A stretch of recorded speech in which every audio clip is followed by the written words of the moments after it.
Dean and Tyler Listle are registered investment advisor representatives. Investment advisory services offered through Brokers International Financial Services, LLC, member SIPC. Brokers International Financial Services, LLC, and Secure Retirement Solutions, LLC are not affiliated companies. It's time for Secure Retirement Solutions with your hosts, Dean and Tyler Listle, fully licensed retirement specialists from Secure Retirement Solutions in Green Bay. Now, here are your hosts, Dean and Tyler. Good morning, and thank you for joining us today. Tyler and I will discuss topics that affect your retirement, such as investments, income planning, social security, and much more. Good morning, Ty. How are you? Good morning, Dean. I'm doing great. How about yourself? Good, thank you. Today we're going to talk about a topic that we tend to talk about a lot, and that is retirement process. However, we're going to talk about how you might be sabotaging your retirement without even knowing it. And what we mean by that is there are a lot of systems in place to help you with your retirement. The internet is filled with information. Your financial advisor should be giving you this direction. But there was an article done in Forbes by Jeff Rose where he talks about certain things that people do or don't do that really it's hard to make up if you don't put them in place early on. And the first thing we're going to talk about is getting started too late. This is one that we see a lot in our office. When we have people come in and talk to us to see if they want to work with us and have us manage their portfolios and put together financial plans, many times we'll see people in their 50s, pre-retirees, who really cannot make up for lost ground. Now, I'll also say at this particular time, it's never too late to get started. I had somebody a couple of years ago tell me that, why even start now in my late 50s? I'm not going to have enough money put away. And I don't care if it's $1,000 or $100,000. That's money you wouldn't have if you didn't get started at one time or another. But again, there are very, very good opportunities to get started investing early on. We talk about, getting started in your 20s, 30s, 40s, 50s, and what to look for in your 60s. But the biggest mistake when we look at some of these scenarios with people is getting started too late. Also, we will ask some of our retirees who become clients, we'll ask them, what was the biggest mistake you made with planning or not planning for your retirement? And almost to a person, you will hear them say, getting started too late. I thought at the particular time when I was younger, I needed to put more money into getting a vehicle or the kids' education or a house. Yes, those are all very important things, but there's a happy medium. There's an opportunity to always start putting money away. I find it hard to believe that people cannot at least designate some money. Is it $10 a week? Is it $10 a month? Is it $100? Get into the habit. Start putting it away. You'll get some compounding interest going. So every dollar that's put away is going to help you in the long run. The key is you've got time on your side when you start early on. When you start early on, time on your side means compounding interest.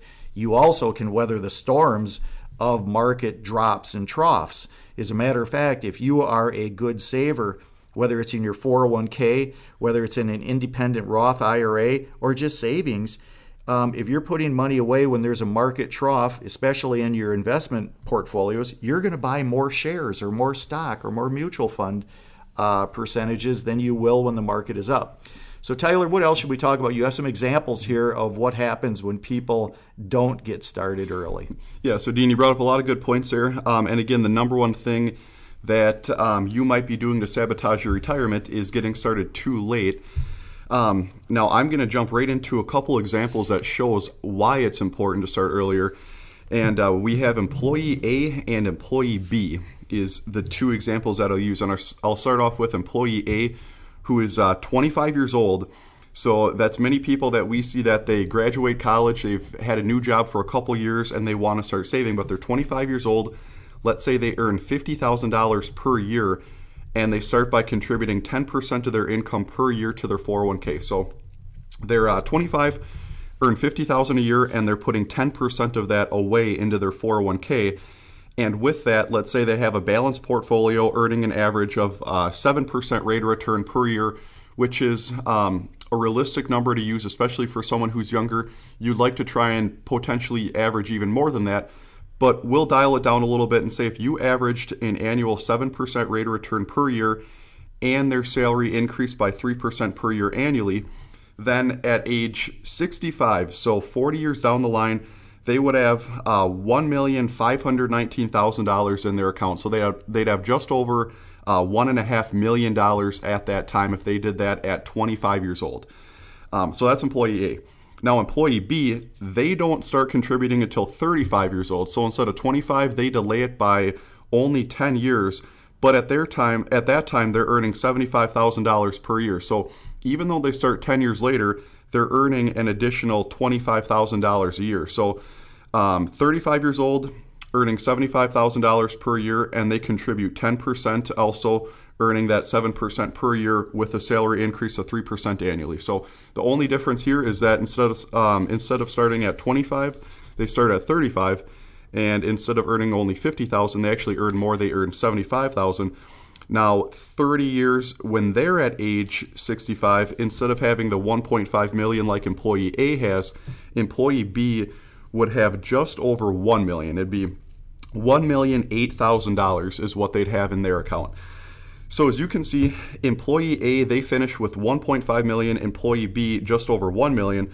So by employee A starting to save 10 years earlier, they have over $500,000 more, or over $500,000 more in their retirement account in their 401k at 65 years old. And that was simply by starting at 25 as opposed to 35. So what that tells us is that when it comes to retirement investing and long-term investing, time is probably the number one factor, even more so than the rate of return that you make. It's simply time and how much time you have on your side that you can compound and accumulate that money, because again, they're both earning the same rate of return. And employee A, who started 10 years earlier, they're earning less too, so they're not contributing as much either. But yet that 10 years over time of compounding, that's what makes up that $500,000 difference over the long term. So again, getting started too late is one of the big things that you might be doing to sabotage your retirement without even knowing it. But another point that we want to stress here is that just because if you think you might have started too late, don't let that stop you, because starting too late is better than never starting at all. Good. So that's what you want to keep in mind as well, that even if you're in your 40s, even 50s right now and don't think you have a good start, keep on doing it, because it's only going to help you. The only thing that would hurt you is by not doing it at all. Good points, Tyler. Okay, the next one we're going to talk about is not maxing out your retirement contributions. Again, we're financial planners. We're investment advisors. We want you to max out your contributions. I mean, that's what we do for a living, is try to get people to understand that putting money away, especially early, is going to help them in retirement. We can't turn back the clock, okay? So, get started. So not maxing out your retirement contributions. Now, that sounds great, but it's not really feasible for a lot of people based on the income they make or no income.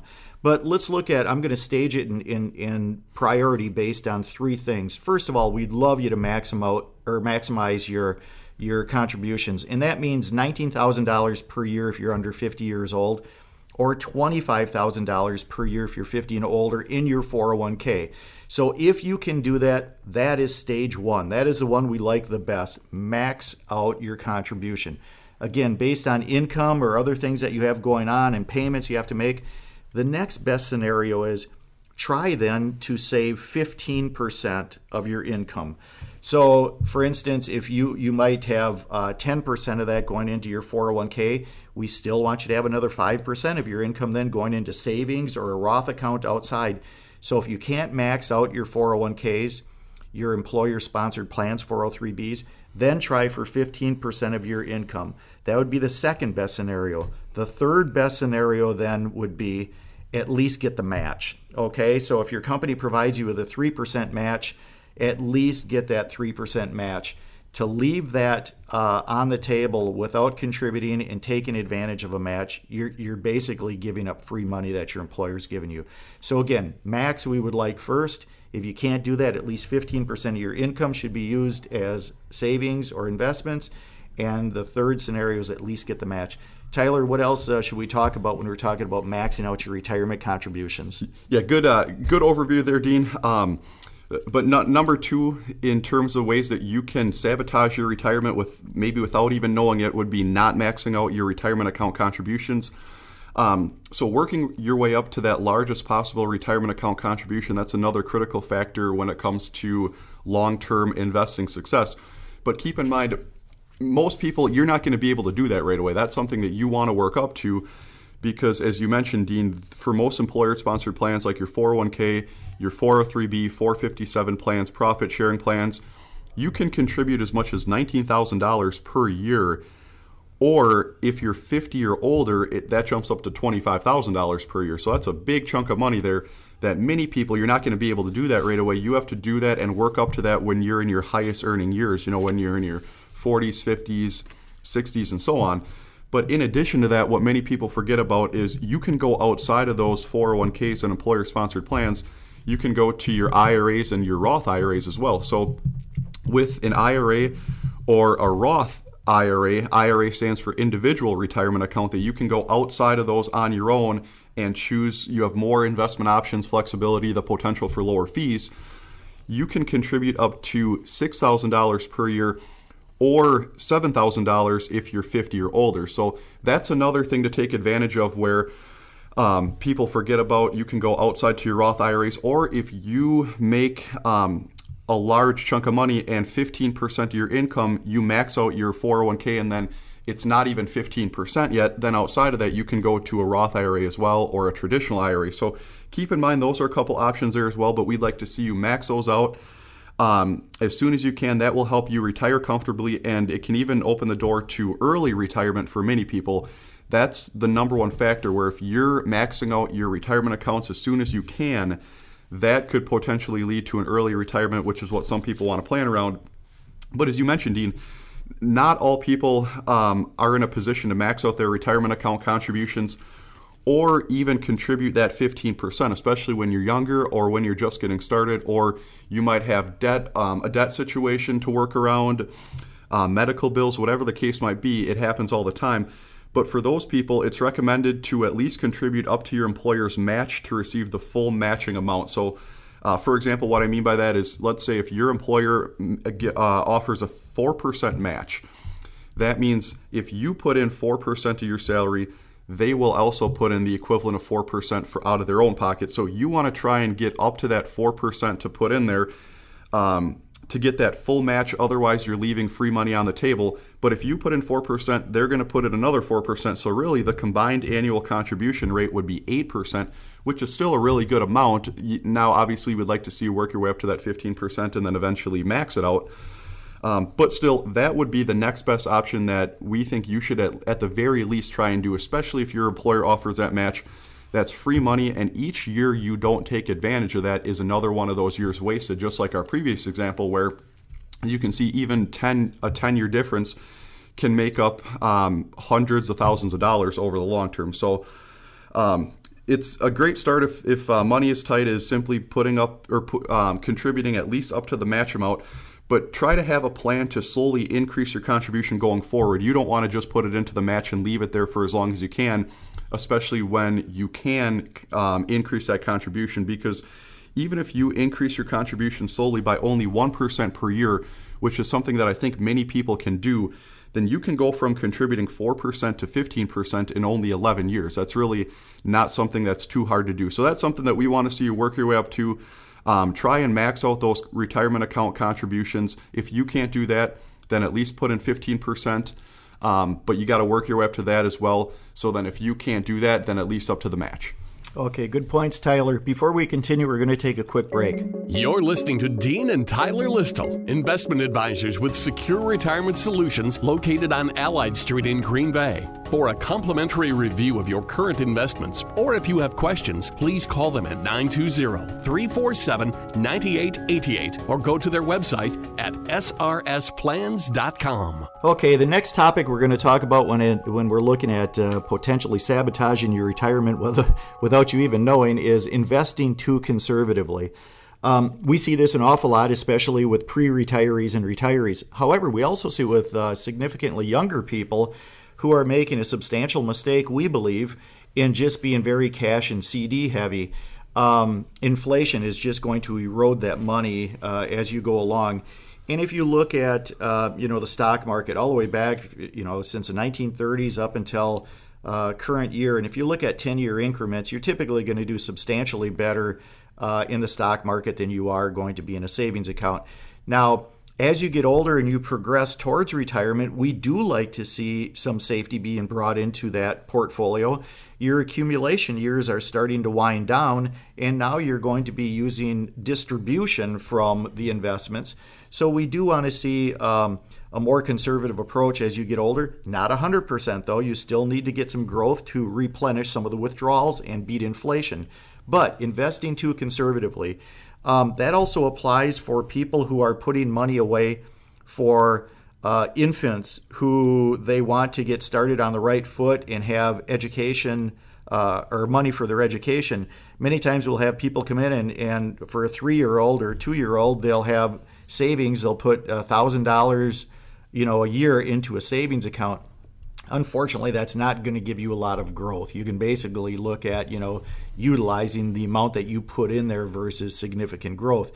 So let's not look at things and say, okay, I've accumulated X amount of money. Now I just have to get to the point where I don't lose it. Again, that's more of a thought process towards pre-retirement and retirement. We want to make sure that you look at opportunities. There's nothing wrong with keeping money in cash. Cash is a wonderful opportunity to be able to go and buy things. I'm talking investments at a low should they come due, but you still want to look at growth opportunities and not specifically cash positions. Yeah, we talk about this one a lot, and that's because we see it a lot where investing too conservatively is another thing that people might do that could be sabotaging their retirement without even knowing it. And we see a lot of people that come in and they're more worried about losing money than they are growing it within their retirement plans, which it makes perfect sense when it comes to short-term savings. But retirement, that's long-term, which is why many people are better off accepting higher risk when they have a longer time frame. Retirement investing is probably the longest time frame that you're ever going to have. So with that said, the average annual rate of return on stocks measured by the S&P 500 is about 10% per year, going all the way back to the 1920s, which means the higher allocation your investments have in stocks, the more growth potential that they'll have over the long term. So we typically recommend that many younger investors, many younger employees who have different 401ks, 403bs, Roth IRAs to utilize, who are in their 20s, 30s, and maybe even 40s, have their retirement account savings allocated heavily towards stocks and stock funds. So you want to be much more stock heavy when you're younger. And again, stocks are used for growth potential. However, they carry more risk than bonds. But when you're younger, you can afford to take on a little bit more risk and volatility because you have such a long-term time horizon. So that's why we recommend a lot of younger investors to invest quite stock heavily. But then as you get older and closer to retirement, then more bonds, cash positions, CDs, and annuities should be added to help diversify and reduce the risk of those stocks that you have. So that's something that you do want to do over time. But if you invest too conservatively, especially when you're younger, it's only going to hurt you in the long run. And what many pre-retirees and retirees like are something called actively risk-managed portfolios that we use very often with people who they might have a 401k and they're done working, and at that time they can roll it over into an IRA. Many people like to roll it over into an actively risk-managed portfolio, which has the ability to shift the allocation that you have between stocks and bonds based on different stock market and economic conditions so that you can be positioned for growth potential when the market's going up and doing well. But at the same time, you can also be positioned more defensively and conservatively if the market gets extremely volatile or heads downward. So it's really about actively managing where you have another set of eyes that are watching it for you where, like I said, in 2017, for example, when the market was almost as straight up as it could get, a lot of retirees were positioned a little bit more aggressively to try and capture a lot of that market gain. But then fast forward to late 2018, where things got extremely volatile and the market lost 20% in 3 months. There was actively risk-managed portfolios that shifted defensively and had almost 50% in cash to try and protect and preserve and try and minimize the big catastrophic downturn. So really, that's something that many pre-retirees and retirees like as well, where they can still get potential, but yet one of the main concerns is to try and minimize those catastrophic downturns. But ultimately, an important thing to note is, especially when you're younger, in your 20s, 30s, even 40s, investing too conservatively can cost you over the long run. So you want to try and invest a little bit more aggressively, try and be a little more stock oriented when you're younger, and then as you get older, shift more conservatively. But again, even when you're older, you don't want to be too conservative as well, because Dean, as you had mentioned, when you're older and you're taking the money out, if you're too conservative, then your money is not going to grow for you. It's not going to make up the withdrawals and replenish those withdrawals that you take out. So there's always a balance. Don't want to be too aggressive either when you're older, but investing too conservatively is something that can cost you over the long run. Okay, good points, Tyler. The next one we're going to talk about with potentially sabotaging your retirement and not even knowing it is living a high-cost, high-debt lifestyle. Again, we see this one quite often. The best example I can bring up is Tyler and I met with somebody most recently, and combined husband and wife, they make about $180,000 a year in income, which is a very, very nice income. And they spend a lot of it. They go out to eat, they travel, they put a lot of it back into their house, but they only have $70,000 in a retirement account. So do you think they have time on their side to catch up? Not a lot, okay? Basically, it's going to be a wake-up call when they do have to retire. And many times when we talk to these people about their situation and what we should do, the first thing they say is, well, I'll just work longer. Well, seriously? What if your employer says you're not going to work longer for me because you're older and I'm going to get somebody else in there? You can't keep up the way you used to. Health issues come into play. So don't specifically think you're going to work longer to help your retirement funds. What you need to do is look at two things. The obvious one is make more money. Well, if you're at the end of your career looking to retire, you're not going to make significantly more money. Maybe it's the next 2, 3, 4, 5 years.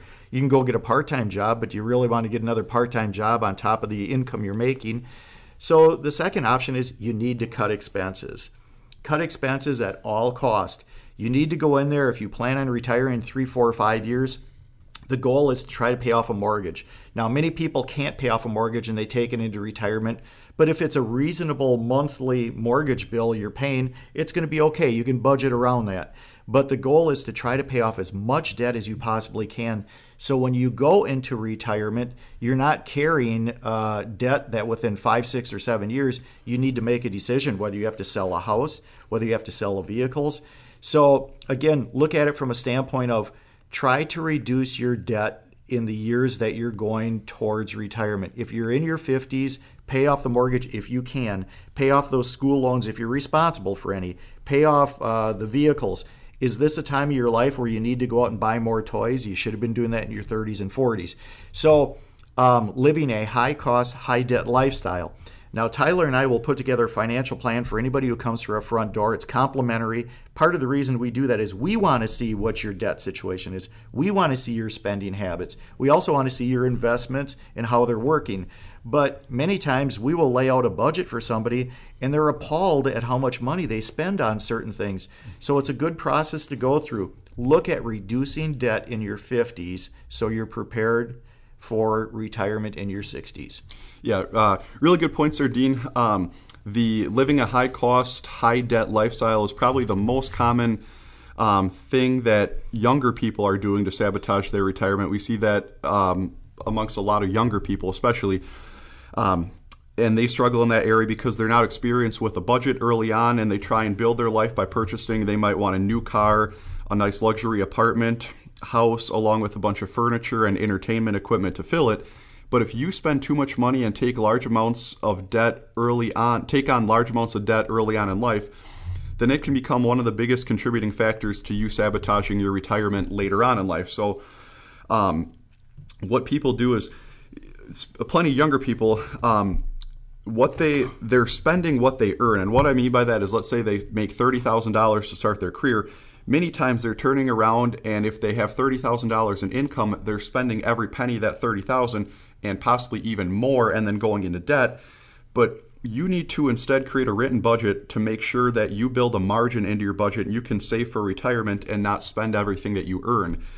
And once your retirement portfolio begins to grow over time, once you've budgeted that in there, then along with your income, you should have some extra room in your budget for the higher priced activities. But that requires a pretty big dose of patience over time, but it'll pay off in the long run, because You can do that eventually. You can do those higher price activities. You can budget those in there, but you can do that without sabotaging your retirement. And an interesting number that I have down here is that Forbes recently reported that median consumer debt of households headed by someone 65 or older. So many times when we see people who are 65 or older, they're in retirement. And the median consumer debt, again, in the U.S. by households headed by someone 65 or older was $31,000 in 2016 compared to about $7,000 in 1989, which is a really scary trend where when we see people, especially once they're retired, taking on that amount of debt, you don't want to do that. What you want to do is you want to work to keep your expenses in check, keep your debt to a minimum. That will allow you to save more for retirement, where you can retire on your terms, and you don't have to continue working when you might not want to. Okay, the next one we're going to hit on quickly here is overestimating your Social Security benefits. Again, part of sabotaging your retirement, and you don't even know it. People will think that their Social Security benefit is going to be what carries them in retirement. Really, your Social Security benefit should be the third of the three-legged stool when it comes to your finances. Now, again, not everybody has that opportunity where they have the other two legs of the stool, which is a pension, which are going away. You don't see a lot of people with pensions anymore. And the second leg of that stool is your own retirement accounts, like a 401k. So many times people do have to rely on your Social Security, but to bank on that specifically in your retirement is not really a good thing to do.